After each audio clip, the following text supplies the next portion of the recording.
للإسلام والإيمان والقرآن. الحمد لله الذي هدانا لهذا وما كنا لنهتدي لولا أن هدانا الله، وأشهد أن لا إله إلا الله وحده لا شريك له، له الملك وله الحمد وهو على كل شيء قدير. وأشهد أن سيدنا محمدًا عبده ورسوله صلى الله عليه وعلى آله وأصحابه وسلم تسليمًا كثيرا. أما بعد،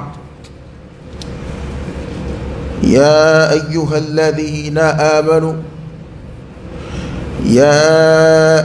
الذين آمنوا كتب عليكم الصيام كما كتب على الذين من قبلكم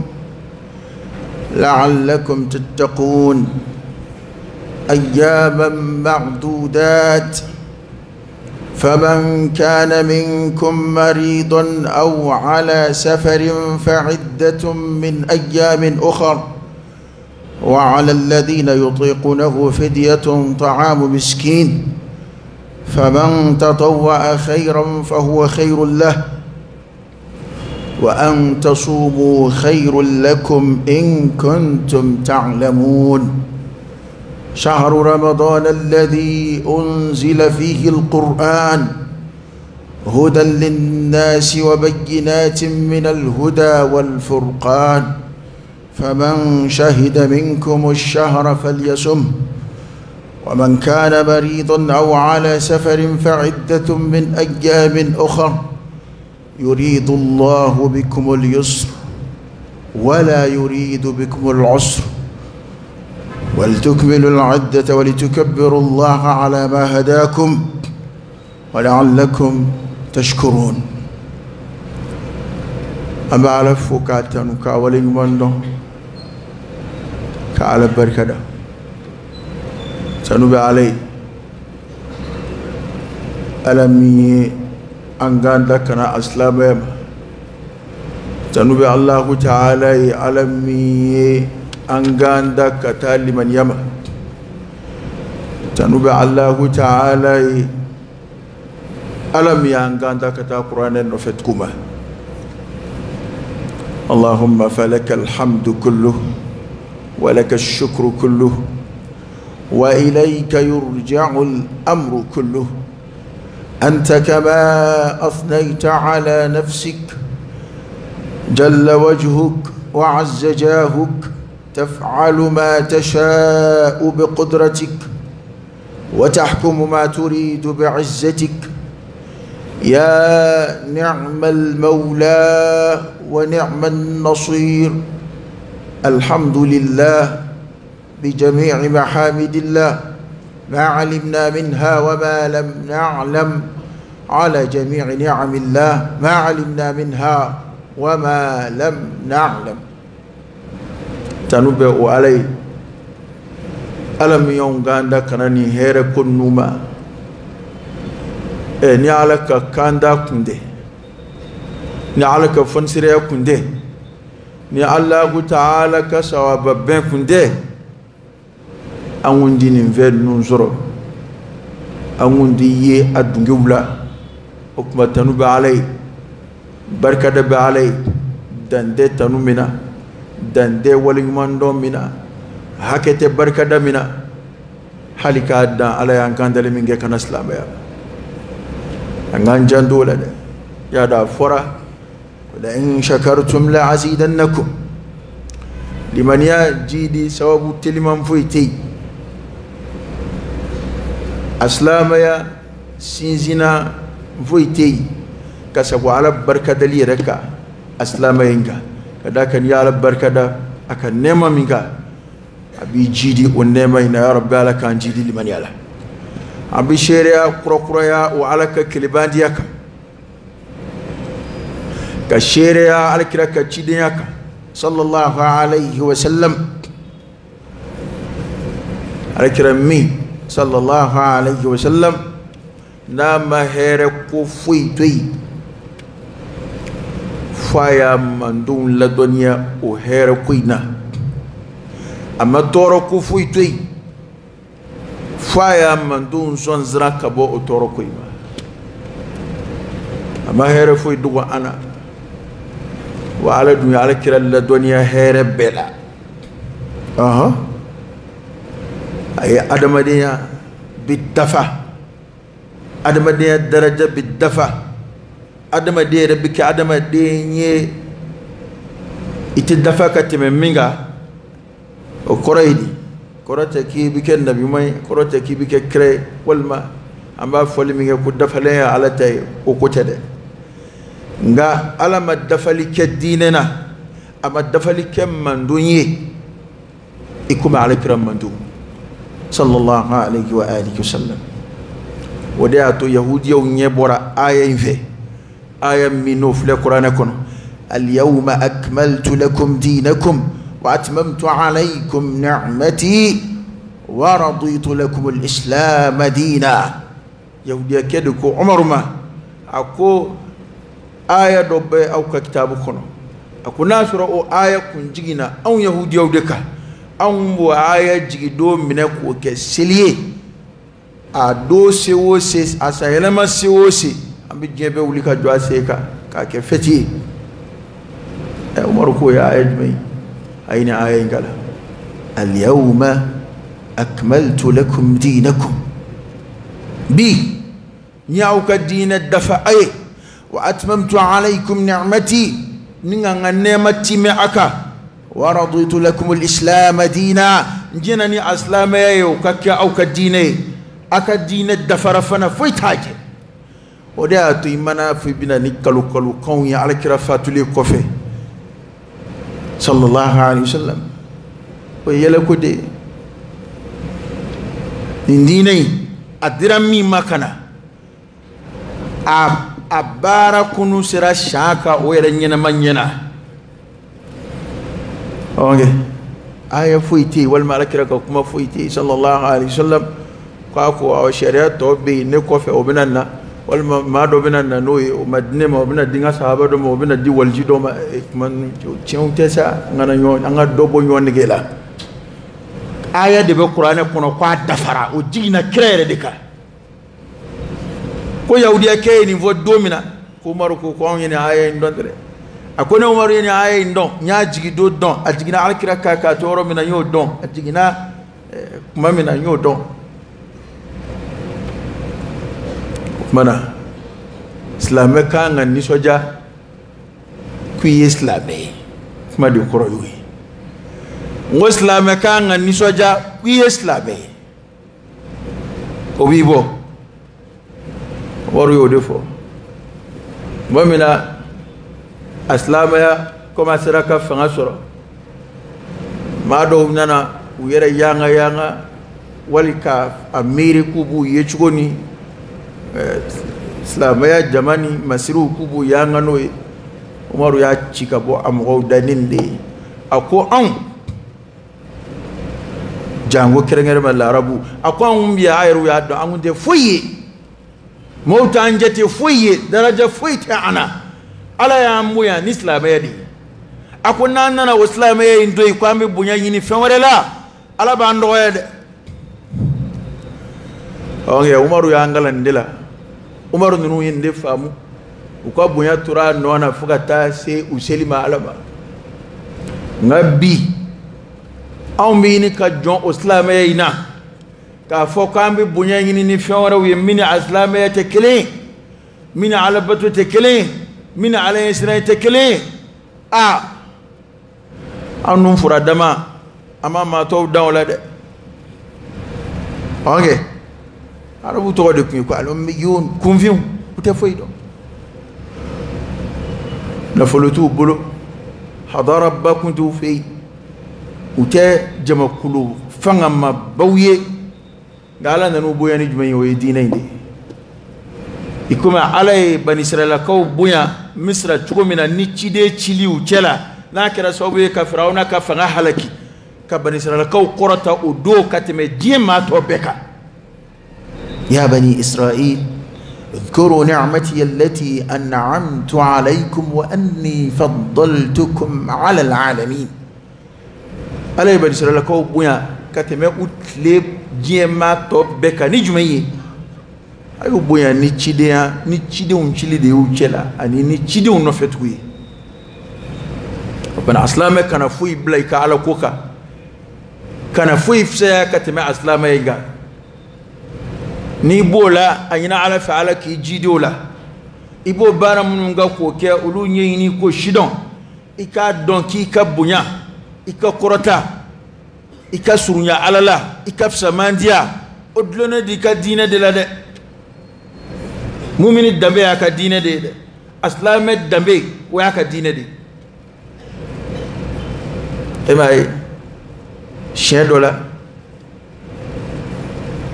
mo ñini ngara boro la be dambe fofo mun dambe korota ambe mun boro wi kabila batku o dunya sura Salman al-Farisi ma tale boro dombli fodoro na fara ko farsi kadu ma te dambe do ali la blik ma te bo fando ala atnu kuma mena nga tnuna ala yini todi ente ni segra kata bokuluma masake dede kun ma badingundu fa ma dingundu na fulu ci dingundu atnuna ka to ala hini dala kon be don foko Salman al-Farisi ko Salmanu edun e fay joni akone fay aslamay ashnaka bek ma dagrete ado benye bora fewdo oge fatigi do ya kanu ku cew fawla wira ka foko du fay islamay adaka alayni may min blada ninga buyanaay ka korota nay bana dambe warata aslamela korota lan warati bulu ka dinako ni chasri o fe ni ma min da alayhi sirayna iyo dafsa mandiala ni ma min da ala kubarala iyo da jena wa halilla haribada koy jate inte an rabulu koy jate ba ala de bulu ni min fsara ala yorokati men minga o kapso e koy emaye ala kira jalaki sallallahu alayhi wa alihi wa sallam fandani kule fanda yara da mata koi fanda do luzurato do la fudaya tay o killing gama ala kira jalaki ko munayi nye bokola ki nye jo maga ngaraw akulu baw asingulaw awartuku farale nyonga ka ke wafduye ka ke delegation kana kubna ala kira lame ngaw maslama ya folo ni nambe ni zlame la mado ni ala kira be kumana namba ka dina ko nyeyin anambe akabato ko nyeyin o ni ala kira be kumana nunu nana wa ala kira sallallahu alaihi wasallam farkulu tigi do komi anchugo abu ko ke chugo dawla kuma dawla ayra fa bu chugo mina yani wayu kajigi aka ala alkira miri sallallahu alaihi wasallam ka fo nune ma qur'anna ni wi mamunu ne kumbu no fe amena wa nu islamera jamat chaman tumbu no fe lu bebe islamaya ka faruka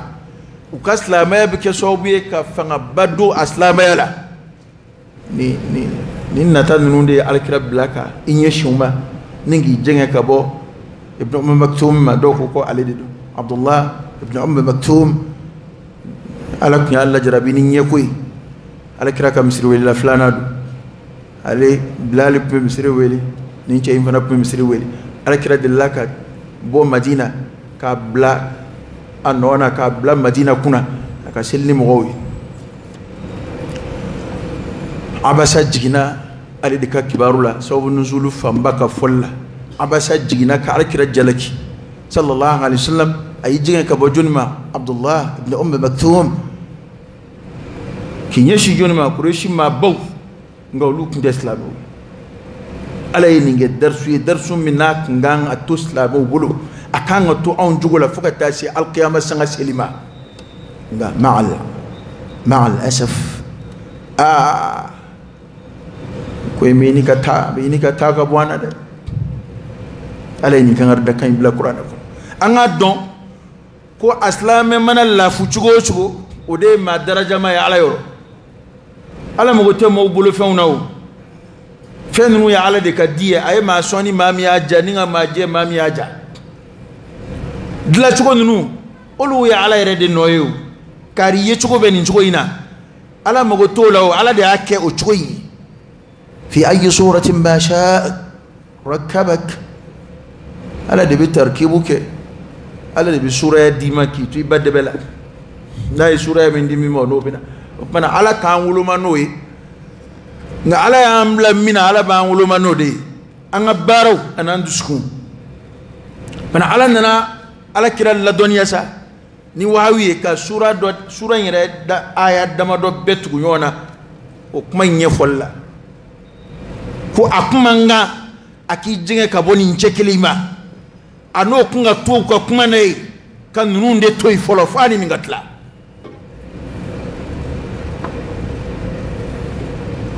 oh anta bila ma betukuti awere kon maslama yere fle buya ibli ko illa man rahim Allah awere ma aslama man fle ma bible ko funa kana dulaki ya buya nyekro wala ni mobli minna no ya buya nyekro wala ka sojo chugo ala ya rakira de jalaki nina kwa kofe tafsiru ke gafe do nana ko o kofe ni nche ngun bora ko ala kira kumbe giri aka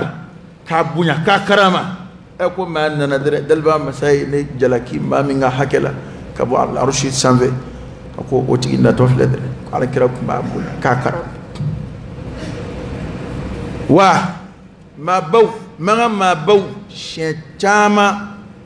bi riwaya wi munum balla kalika fo ya nyina ala krefe danvara ka do olu ni ma la fulu ni yonje wala sa olu ka siga son slama ya kuima olu tna na son onu ka saga birlaw onu ka nyame genaw u ka jon olu ka ta ke kelen ko islam ya koy olu tna na son ba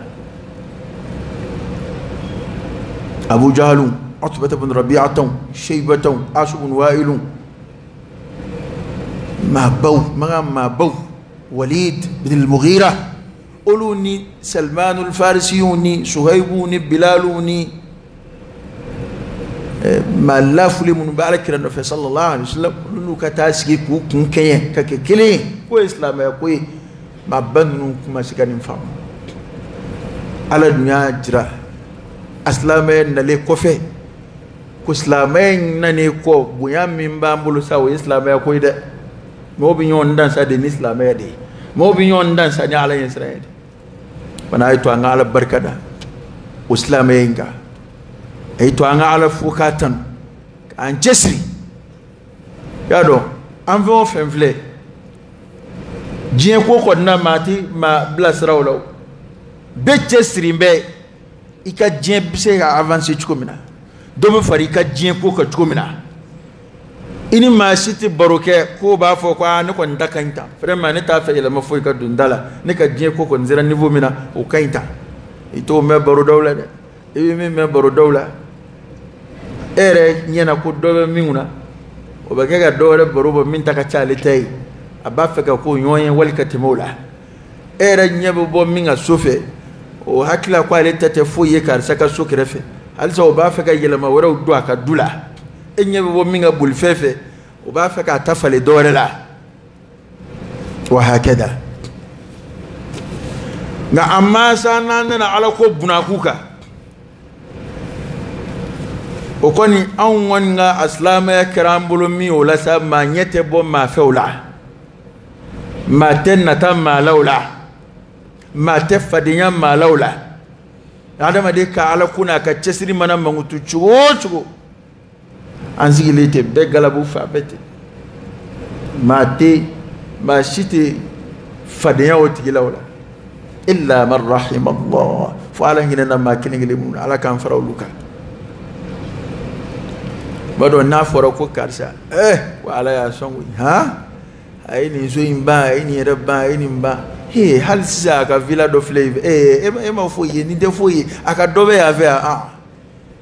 iba mo sigile nyebe boati feti atashi ndege do bela hal ni na soro limanzuru tende ngani ma doka Qur'an kala chaya barubo ni doka nafila seli chaya barubo ni doka jugo nyuma ya barubo ni doka ala insana ya barubo ka nyebo afete de mo rebo bina o lago shiro de yini ima ka kalondiya wal mo ka fa o fana damata mene do de ala ko foranga ni mafo ed mo fo doina ed ma fo ko jien ko fora ko ko ni mafo la ni awre mani sigi miri ma wara te ko ire de bambaluya kana konnu lama kibe ma wara la eki ire la jabani iba yamba ala kanu wele chuko mina na ambe la ara ko kesebe ya yere bulu chuko mina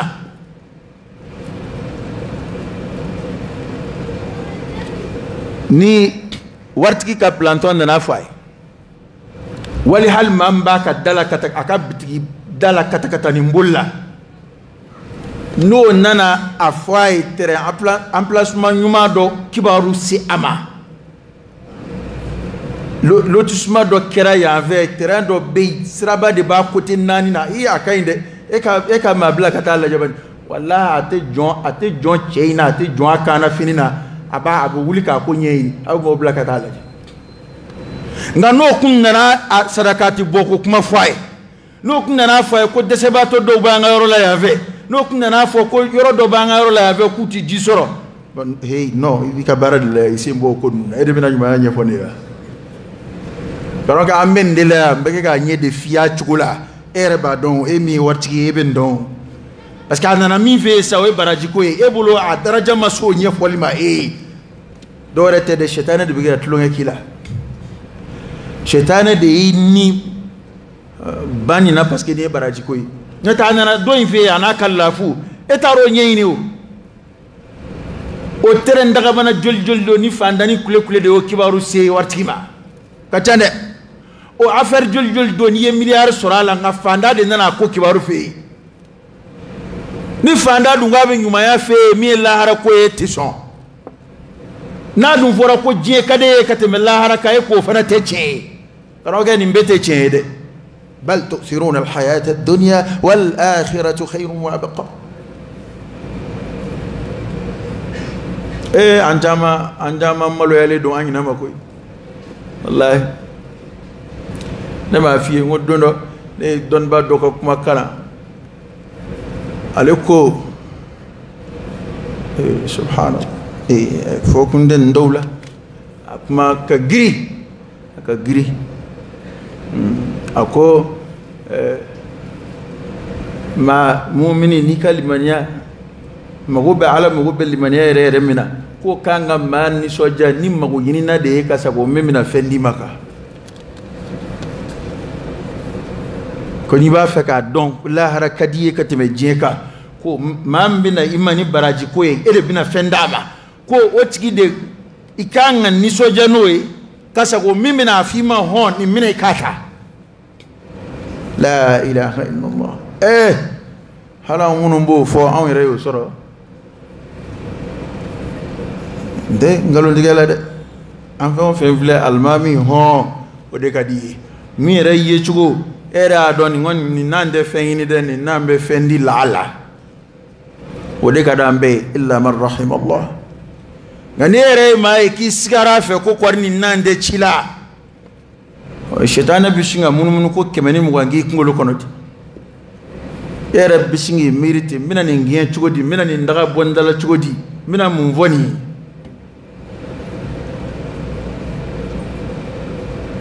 anta dongo ay kuma do kontige ya juma jigine ma do ya fam koy do ya fam nga jama manja ay girini ngonnunga kana ke halni manana ya ngane kon be songa ka chide yofo nga halni manana ya ay girini ngonnunga koy ambe labo labena kana ke lahara ta labe de kagela be parce que ma tek kuma don alela ati shuda ati fiye itlala وتزودوا فإن خير الزاد التقوى إكسرا فنتا أم فلي ما منو ما نشوكا كبراجيكا ما منو مبراجيكو كما فوق ما بي إفرف فالي دو إنو فبرولا وتتمشي ما يدي wallahi ni yaye kerefe mo la ko ni kibi misri jo abi encourager ni kibi nyuma yake abu koroto ikake ni ko minan ndima ikata di karsama ni ma di alere bi hakili jigi karsa ikuye min fodun karsa ka timata de nunu nga malo mata de nunu nga nyoma ta de e kuma fi bi tamaro do sawa akiradi o de kerefe mala so hera mawi ange o de kerefe mala so hera mawi ni kibi ni ma nyuma ke abi ya marunai ni nyina na abi hakili jigi ikira famayo ikira na fulutiyo ikira kalambayo o dai kira fe mala so hermai wa mambo fiye kara dimi o korode ni no e nyon e la hara o de kun yitiri rere don wo de foko mamunu nu feje be baraji kanu do ana abe ala kanu jidi ana abe la hara ko kanu do ana ni ere na tige baroke kuma o kuma do be farika ala ko ka ko ango mo de sukandi ano mo de kadruka nga karoke ni mi chugo do be halaki de efle foite faible ni jien côté e mana du ka bureau kono fukati bo e be téléphone munu reçoit ma munu mi do e ka kibaru foite na e mani jien côté ne ko ite ma do ngini sawa ma munu bi hakili jigi la harala ma munu bi hakili jigi nyuma ya barala karoke ni ala ya da de samaki si hake do la kala reka adama ya haja ingoni alhamdulillah wa bana Allah wa bana itsega foi kuradla bile itsega dumini kuradla jien kono itsega fini donjugo kuradla jien kono itsega sojo chugo kuradla jien kono abe adama de bi min shidon ma to bi min shidon adabe wa kuma do la hali ini kan na fulotiya ini ka famaya ala ere ma dumini duma ere kanu duila basari ali te duma ere do femi gade ere o te fen duma ere nga o de kadiye idla chukula ala yo de ke ela nda fongo ye ko juguye nga ala de bayre saku yala jona mado eni kani wartiyen femi kade ko sebe fen duma ere te ni o doni zoro ko dunga ba yakila ko je serada da to alkira mi mfanye sallallahu alaihi wasallam na amba kuna ame fe wona fe on fanyi na be ngalo alkira de ko dondo sallallahu alaihi wasallam ako ma ni dugu je ka soro idana be kadde bayala ko ti ko igien bati no fe kinyi ni karasa soro mba kunji o ko ti ko ika o do dumini fana bibolo ko abe ko mi giere akama be feze e gien ma to foito ko oti alkira kuma koroma de fo sallallahu alaihi wasallam saddul haja ni mago adama de mago daggireni no bora sorola soroy to tayroteyu atoy fadlude i adama de mago manadlala atoy fadlude imsiga na fami zoro la we ka ala de barka da alay we ka ala jende yini ala on yina no de ko bi illa man rahim Allah ambe be anyere korata bi ni jien de ay ansira ka hakemi nganyere jien kula ambe be anyere korata no de illa man rahim Allah nyek may fo do ngombe se aka jango am flek mamina nin sungolo yim flek benik mami kanat lo ngeka jumayana de إدخال السرور على أخيك المسلم على السرد يفو على كونيونج إيري كد نسوجد دو إسلام يوكا إسلام يوم مسكين مي كان هير كودو بالي على كد نسوجد كو والسرد على كونيونج إيري كهير دو دوي كاي مسكين مي أنا كليتو نمبار أنونا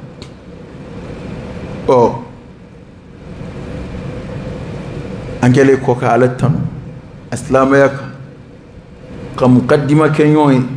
wati re sebe ko do yaro ko no kaba man yeblawdu do warata sinable ni sungolo ko kumate ni ala sonam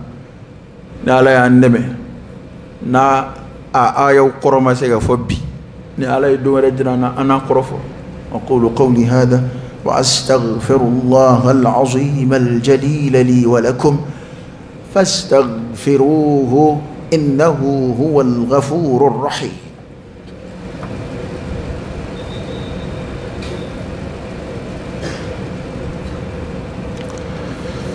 الحمد لله رب العالمين حمدا كثيرا طيبا مباركا فيه وصلى الله وسلم وبارك على سيدنا ونبينا وشفيعنا وحبيبنا محمد وعلى آله وأصحابه وسلم تسليما كثيرا. وبارن ما من نام يوم هكذا جولا فين فلبي با دون باو بناكا أسلام يا بارتيني أبدا كما بيجي دام ننيكا نو فين فلاتي أفولو ويكاتو على كران نفه صلى الله عليه وآله وسلم أسلام يا بارتوي في كاتو على كرانو كعلى كرانو بو عبار الله كنا كيكون في تاميتي كنا تكو قدل نو نفيتي هل نهر بارد اللجي كاتو على كرانو في صلى الله عليه وسلم ما دولا باسروب ابخي ميغي بارن ما دوكوي nga ka daraja korota ka do fara bunyaka e ka tabani bina ta ke chugo nyuma ma soro alkira tabulo la sallallahu alaihi wasallam ake chugo nyuma ma yere we ndi alkira yere aketande sallallahu alaihi wasallam akuna amba ke kwanga ketande ta alkira ko kuma ulaje wala sallallahu alaihi wasallam ta alkira jugo ulaje wala sallallahu alaihi wasallam o ya foloy kuma fambate o nofe ba feka minke ka kuma datu da kurunya damado nyuma ya bara munu nambi nyon shuka kaka adama de ka hami ya do hay farkulo ka bara fam na duskun ka bara ma chama mo fam ma chama duskun ka bara fam de adama de be farkulo kalan chugomina ka kulo iyere kala na flashuna fa jonina ni yere mashun itilafiya i farkulo kolo shufe wulilla kuna sira don réveil do réveil te bi wuli o chugo kelina de madakhilu biduskuna aradu bina duskuma shaytanaka waswasa bina adama de la chugo la kudo kada adama de ni ma sharia ka minawun daka fari bulu dala ka duskun la benoy abina du ikabara la ki kabara sara nagashi wali ki kabara ire ke sanju koro woshi sara tala ودي ببوندا فلانا ينا ويجمعين كبارة جاء علي نبا فهمكوا الإخلاص كبارة جاء علي والله فوي ما نغسلا ما ينغشبي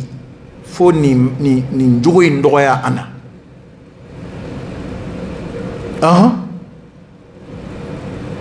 وإخلاص من فلو ينوي كبارة جاء علي دسكون دي ببارينك ma do psiga na shugula ka ne ijo sugu fiela ka sadakati bo aduskuna yere jira foi taala la yake ka da kundo yere ka obina do fara ka bara in saraka aduskun ka bara nga ma do ba dugo hali shufe dugo tlafe ka ta sadakati di nga abina tlaka ni sigi baro dala ko baro bo dugolin yere fana yele mana ka dama yere jirai parce que dugolin daraja bunya ale bino de jirai daran shufe yere de nga mobilita alma machi amu o fokku yemu yeble ere de ka mobilita ka tadi hali ma machi e mo ke adugolle kama enna kuma baro bo la Allah fana sura sababu don nana foli mini yere jira yoro kajjan ko mi jiga jara di baji obsika ke sababu do obsika da na foli ngan sababu mbina ni fem façon foli o manja ana made ni alay i deme kanyuma o nyuma ndugu oye o nyuma onye jaman sewde alay adama de deme ka bara nyuma min ndugu ma shita kalama ni ere ni alate o bara o te bara fitinu de kanato shitana ka doro soro labli neta kuma dawla bara ire damne kuma ke ire jira kama koy nga tanke mawtura ku dado ala kuma chara tanunu ni fe nana ire jira bina chwala nyefe nga ala yideme bara mi atemena kaba abe ereni alache o to ifo lahara kana barobo hali musoni dewi fedo be jon ko to ginoye ini alache adama de ka nyuma mbola alay deme ka nyuma munun dugo ika juma mfana bola alay sutura juma mununka aha adama de flaka ko jugu munun ke ni alay sutura ka masita kalama hali tubi seve kana ta barobo karamo aha mo do bina dro ba fu ka fo de ne min deke amba ciga buda kana la kali hali bina tubi doniya yini min fe kana la kali kana la kali msoyi kana la kali diwi atwina ala ce la'alla alami sutura la jena wa alani sutura la lahara anadaini mace korata ko mai koro de kiki dugo ka jurumu ke ko kuma koroto ede ko kani ka jurumu la kali ito la kali tugumna kani ka nyuma fana baroboti kada ka don bo e fenda ma do fo ikhlasu tamashina ya do femu nulu duskun ka barawi ulube doni tamashiyan de tamashiyan do ba bangi hali baran ma meneni don bo tamashiyan do fala kar say mukhlisuye abaka baraje alay don bo tamashiyan baba do fala mbe baba flafie bi wal masaba insha Allah uka folo kar sa duskun jembe aka barake kunya alay kiba soro mo nyebe barala ni mo nyetala barake chugo dama kaka le fe o flabela kena kangodo ni mo ko nzindala etna na nyem wo nyekoro ni mo te ka ke ka chen kiba soro barake chugo kuma inkoro idi ka afamu teliala atribe seli ke ka nye misiri kono chugo mina mo nyena na wala kwa ba araka na fla seli misiri kono abo seli ko chenye chugo mina ati finye foi sura la ba seli ni baski hal na kelemba shiso kono hali dem seni nde jangu ma koroba abi seli ke o chugo kilina hala qur'an kalan chugo ba be kalan ka dafa o chugo kilina engane be jama chela bi kotle ka jira kira kwanga kotle tande kira kwanga jigitande kira kwanga zeketade nga nebe kilimbe sogono ebe kibaru flika bi mase woloka e baski fuite ka sella sogono kechugo nyum fuite ka sella sogono hale ka kalan kechugo sogono o chemay o ma e ka kechugo nyum kenema o kunye ala eble kena ka ngodo de ko nyaata machine folo ne misali janden na ko yambe bin fam karoke hey ki ba ke mo nyena tugumina ka ke ala nyenati o de koro e ki ka bara ke kunya ala mo kute ibe ketugo nyuma mi ngem go nyena o ke kunya ala de parce que ali kele no ibakete kele aflana oni ngasu wali ka foka be kele mi e farbu foni bara nyuma ngela ni mo ba yede wal manu ba me ngani mata ye mata me farti foni wallahi ni mo sorobbi la fo mo ba baro ko karsani ba faaki ya mo nyena bo ki ta fay mo nyena wallahi awartu ban fa ma mi sa toyedi ma kundon ma ngalo digala no mo barama ngalo ka kamana konfuma ka ngalo ngeki majam ma de soni kadi mo ani internet la nyuma yon koyedi ni fe nyuma yake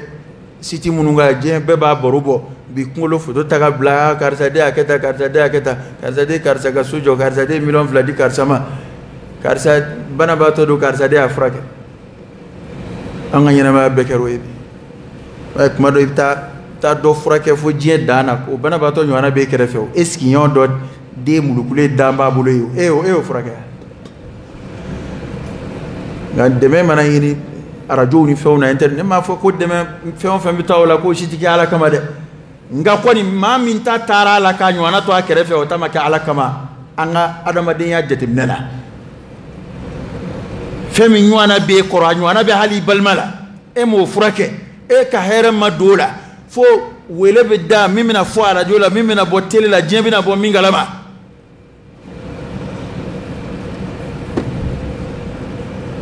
ko mana kana ke mai mami i fari bɛ foni ni mɔgɔw b'i ka baara ye o ni kɛcogo tɛ kelen nka a ka surun ɲɔgɔn na e fari bɛ foni de ni mɔgɔw b'a ye nka ni maa t'a ye i fari tɛ foni a kɛlɛ la mais fa a kɛra sababu ye ikhlasu yɛrɛ fɔli bi fa wajuli gɛlɛyara parce que a donna adamaden joli la bi ni min ye ko min kɛ fo ka don file la f'a ka don bala la nin ye kelen walima fila bɛ se ka fara ɲɔgɔn kan dɔnnibaaw ye taamasiyɛn filanan min tugu a la ko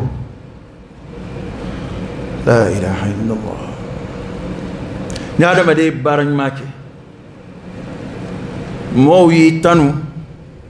an'u y'i nɛni ni k'i jaga k'i buruja baara ɲuman kɔfɛ ko fila bɛɛ ka damakɛnya tigi ye e ye nin kuma faamu wa i ye ɲumanya kɛ dɔ ye a tigi tiɲɛ na a y'i fo folila i ni min ka kan k'i waleɲuman dɔn k'i barikada a yɛrɛ mana sigi yɔrɔ o yɔrɔ a b'a fɔ misaliya la sango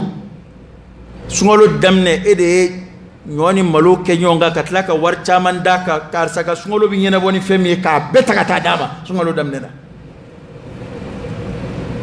o karisa in a y'a dɔn i ye san yɛrɛ fo ka na se bi ma fo ka na se filɛ sunkalo yɛrɛ ma surunya na hali t'a fɛ a ka baro bɔ yɔrɔ min na a y'a baro s'a fa bɛɛ a y'i fo k'i waleɲuman dɔn k'i barikada i y'o ɲɔgɔnna kɛ dɔwɛrɛ ye i balima dɔ don i ka ko man bɔ a bolo walima hasidiya b'i n'a cɛ a ma jate yɛrɛ a mana sigi yɔrɔ o yɔrɔ a bɛ tila k'i lagosi n'u y'i lagosi yɔrɔ o yɔrɔ a yɛrɛ bɛ far'u kan ye k'a sɔrɔ e de y'a ka sango sunkalo ko bɛ ɲɛnabɔ ko olu fila ka kɛwale ka damakɛɲɛ e yɔrɔ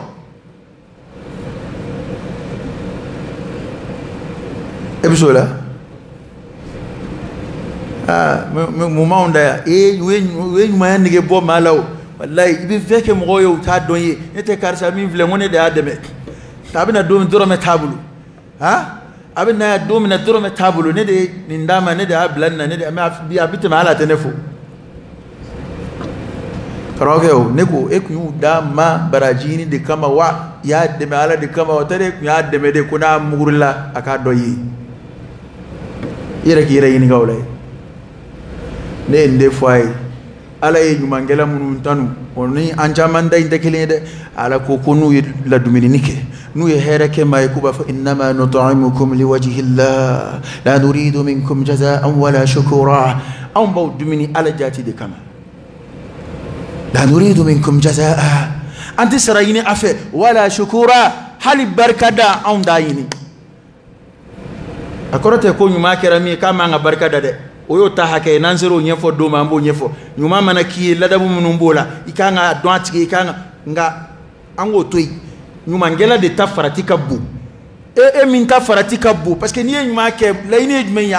i ka taa sɔrɔ i ɲɛ lahara a kana kɛ fu ye o baara minnu b'a tiɲɛ dɛ o baaraw dɔ de ye ninnu ye ya ayyuhal ladina amanu la tubtilu sadaqatikum bil manni wal adha dɔnnibaaw ye mannu ni adha jate u ye yɛrɛ jira don a kɔnɔ u ye k'a tigi barikada daga don a tigi da la k'a ɲini a tigi kan ka kolo a kan ka dɔn o bɛɛ bɛ don mannu ni adha kɔnɔ o tumana n'i ye ɲuman kɛ maa ye ala diɲɛ ɲinini kama tiɲɛ don a kan ka dɔn o y'ale de ka ladabu ye nka o bɔ i kun na ci fɛ a ka gɛlɛn dɛ dusukun de bɛ kala a la n'i y'a dɔn k'i ka baara kɛ kun ye ala ye wallahi n'i ye hɛrɛ kɛ maa ye hali n'a ma f'i ni ce nka a k'a minɛ ten k'a kɔ don k'a kɛ komi a ta don y'a dɔn sɛtanɛ bɛ n'o de f'i ye a tiɲɛna nin fana dama tɛmɛnen don n'o don an n'a di maa wɛrɛ ma min bɛ se ka hali merci kɔni fɔ an n'a d'o tigi ma karamɔgɔkɛ sɛtanɛ de ka baara ye nin ko nin sɛtanɛ bɛna ko in waswasa sɛtanɛ donyɔrɔ caman de bɛ an na sɛtanɛ bɛna wale dɔw ye i ka baara ma a bɛna nin wale dɔw ye i ka baara ɲuman ma min bɛna e fujunu baara ɲuman ye a ma se k'i bali k'a kɛ nka sisan a b'a fɛ i ka jɛ a sara la n'i dun ye ɲumanya kɛ n'i nana daga don a tigi da la n'i ye ɲumanya kɛ n'i tilala ka nimisa ɲumanya kɛli la hali mun kan'a kɛ wallahi a jiginna dɔw kɔnɔ u ka ɲumanya la parce que k'a tigi y'a fitiriwaleya ala rebega fa ko halale ku ngana ni nyuma yin o mado be o be ke so we fe mingeni o ta nyon re ka ebli parce que ama folike ama nyumangela jado ayerela ama yala ka fo be ko ka sade ni nge o kera so mami nyumange dabla o mo yi wal may maso nga nyonge ma wore o kama bana etsika fo ko inflaka kan ko maranga to mangutuli ani lago ibi nyuma yaki balma muni nu bitlaga bo o ka o yere jira saraka bo am go bola nana man na o min zoro halle man ndawma war mbe bolobi kan ni fe musoko ni nu halle man ndawma ma war nan ndawma mange shetana ka ci dondo oge kana kan ma dabla de mo ka foli kama don ba ko kana barka da kono ka bo mashiro ala de barka da masai shakirun alim ala de barka da masai ibi fon fenge ala ya ala ba be kalama wa ma shika foiti tunu ala fi nayini famu inni de billahi ya nyumangela ngane ko de fo mo ka don iye fo mo ki wala nyuman konoke barama khalasi blede barama je mo ma don ala yo jango mo ya don ala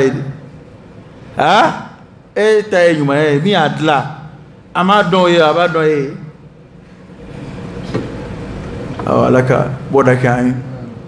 alaka barang ma dayla ay minga gelan ka teme barang ma ka no ikhlasu ya rabbi alaka no ya amma ka baraje ala ya rabbi alaka asabatan sukun alaka na foi do anga nyuma ya ketawla ala mana nyuma ni min no ya amma ya rabbi alaka na foi so ma min bochi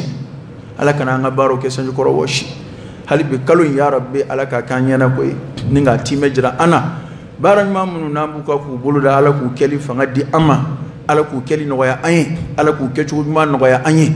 na minga ya rabbi ala ku mina ayi ifli yanzura ala ku ya fa ayi allahumma salli ala sayyidina muhammad وعلى آل سيدنا محمد وسلم اللهم إنا نسألك الهدى والتقى والعفاف والغنى ونعوذ بك من الفقر إلا إليك ومن الذل إلا لك ومن الخوف إلا منك ومن التوكل إلا عليك ومن الرجاء إلا من عندك ولا تخيب فيك رجاءنا وصل اللهم وسلم وبارك على سيدنا ونبينا وشفيعنا وحبيبنا محمد وعلى آله وأصحابه وسلم تسليما كثيرا سبحان ربك رب العزة عما يصفون وسلام على المرسلين والحمد لله رب العالمين قوموا إلى صلاتكم يرحمكم الله.